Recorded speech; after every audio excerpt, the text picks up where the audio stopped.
Are you stressed about passing the College Composition CLEP? Guys, don't be. It is one of the most popular and most passed CLEP tests, and I, who teach college composition classes, am going to show you how to do it in 7 days. The College Composition CLEP comes in 2 parts. First, you've got 50 multiple choice questions, and then you've got 2 essays. The first has to be written in 30 minutes, and the second has to be written in 40 minutes. The first essay doesn't use any sources, and it's a simple argument essay, and the second essay uses 2 sources and also has you writing an argument. 10% of the test is judged based on conventions of standard written English, which is fancy language for punctuation, grammar, wording. Then you have 40% that's focused on revision skills, like so how do I actually write things? 25% is focused on your ability to use source materials, and another 25% is focused on like analyzing written things to understand what they're trying to say.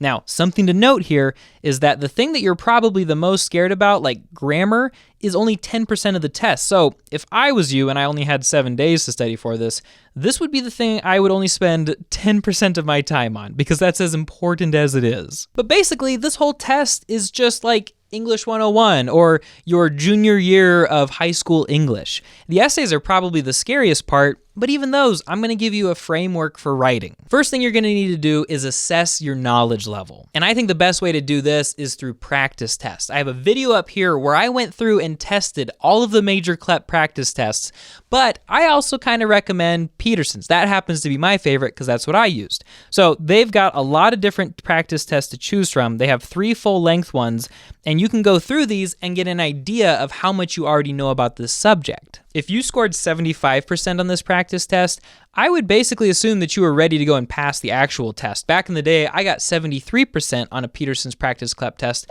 and I was ready to go and pass the test.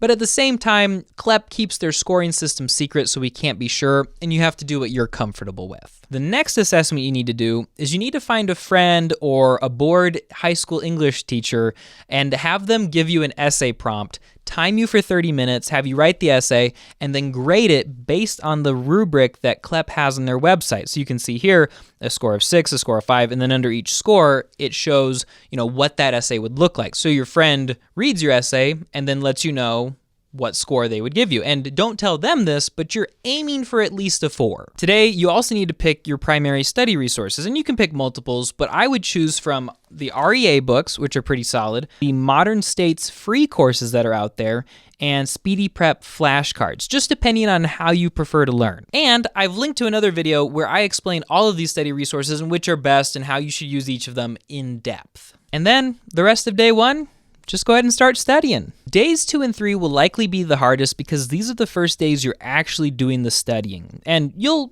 figure out your own pace, but I would recommend doing about 25% of each of your study methods that you choose every day. So for Speedy Prep, I would do all of the flashcards each day that they have for college composition, and I would go through all the ones that I got wrong that day. For Modern States, I'd do exactly a quarter of the class each day, and for REA, I would read half of the book each day. And each day, I would be writing 1 essay that I was timing myself. I've included some prompts that you can practice with down in my description, and then once you're done writing it, take like an hour away from it, and then go and compare it to that rubric on the college exam website. Pick out at least 3 things that you want to try to do better the next time. And speaking of the essays, let's use my English composition teaching experience, and I'm going to give you a quick masterclass in how to ace these essays, all right? So let's say the timer starts and you get the prompt. What do you do first? Well, first, you read the prompt and make sure you understand it. So let's say it's something like a statement you have to agree or disagree with, and it says, I think participation trophies make kids lazy. First, you need to decide what you believe, and then you need to write a thesis statement saying that, along with 3 main points that support your argument. So I might write something like, participation trophies do not make kids lazy because they affirm effort, they still recognize an accomplishment, and they encourage kids to work well in a team environment. The thesis essay should go at the end of your introduction paragraph, and the beginning of your introduction paragraph should just introduce what this essay is going to be about. Basically, you're introducing what the problem is that requires a paper to be written about it. Your next 3 paragraphs are each going to take one of those main points from your thesis and explain it further. So if your first main point was they affirm effort, then you would spend a whole paragraph talking about how participation trophies are good and don't make kids lazy because they affirm effort. Therefore, because the kid is getting a trophy for having tried, they're more likely to try in the future. And you can explain this however you want to, but you want to make sure that it's logical and that you're keeping your own personal biases or emotions out of it. If you want to do this really well, that first sentence of that paragraph should kind of sound like your thesis, but not really. So you might say, while some people think participation trophies harm kids' efforts, it's actually more likely to make kids work harder because they affirm the effort the kid gave. And so you're kind of rephrasing that portion of the thesis with, just that one portion, that one main point, but you're showing how this paragraph is going to tie into everything else. And that's called a topic sentence or a controlling sentence. And it gives, the forecast of what we're going to talk about in this paragraph and nothing more. After those 4 paragraphs, you write the conclusion one. This one's always awkward to write because everybody feels like, I already said everything I wanted to say. But a good rule of thumb is just to summarize your main points while also pointing out why this topic is an important one to talk about. And remember how I said that you only get 30 minutes for the first essay on this CLEP? I would spend the first 5 minutes planning, your opinions, your thesis, and your main point, your topic sentences. And then I would spend about 15 to 20 minutes actually writing everything. And then I would spend the last 5-ish minutes editing stuff and fixing grammar mistakes. The second essay requires that you use sources in your essay. And honestly, that's not that difficult to do. But you do need to remember your MLA or your APA in-text citations. You don't have to do references. I believe those are already included in the essay itself.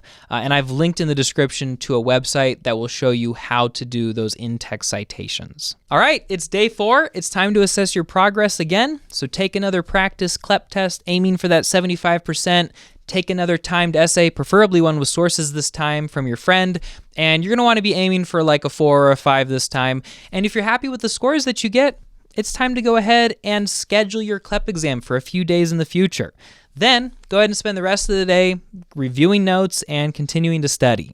5 and 6 are going to be just like days 2 and 3. You're going to do more reading, more studying. You're going to finish up the book or the course or the flashcards that you've been working with, going over them, highlighting things, taking notes, looking over your notes, and overall just getting ready for your final practice test tomorrow. It's time to do one final assessment. Take the final practice test, get one more timed essay. If you like what you're seeing, go sign up for that CLEP test if you haven't already. And just remember this, folks. If you fail that CLEP test, it doesn't mean you're stupid. It doesn't mean anything about you. Other than that, you just need to study a little bit more. But at the same time, if you fail, you can just take it again in 3 months. So please, please don't stress about it and don't put it off. Don't procrastinate. Even if you fail and have to take it again, you're still saving tons of time and money, and you'll know what to study for better next time. But I do wish you the best, and I hope that you do pass the first time every time.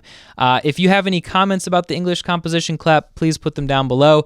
And if you'd like to sign up for a consultation with me where I help you pick a college, research a major, figure out what courses, what CLEPs will fit into that major so that you can graduate quickly and inexpensively and build a career that you love, I have a link down below where you can sign up for a consultation with me.